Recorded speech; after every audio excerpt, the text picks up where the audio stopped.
Hello, hello!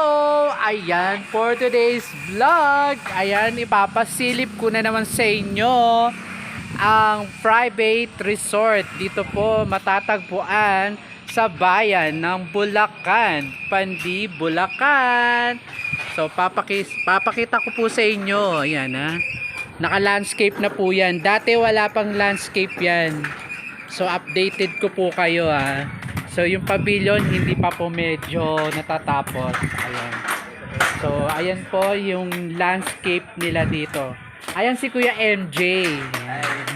Yung guard nila dito. May panggabi po yan. So, ayan, naka-landscape na po siya. Dati po, wala pa po. So, antabay lang po sa lahat po ng sa mga viewers ko. Ayan, papakita ko po sa inyo. So, ayan po yung kanilang pool. Ayun, may nalunod na palaka. Saras. Ayan. So, papasilip ko po sa inyo yung kanilang meron silang ditong jacuzzi jacuzzi. So, ayan guys. Ito po yung hotel. Diyan po. Ayan. Updated ko po.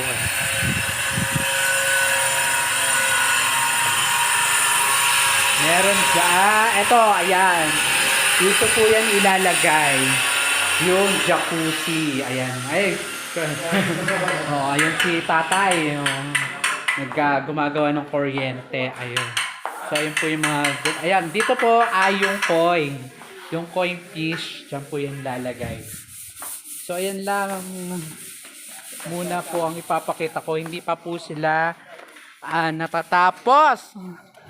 Ayan. So, eto po ang aking mansyon. Charot! Charot lang.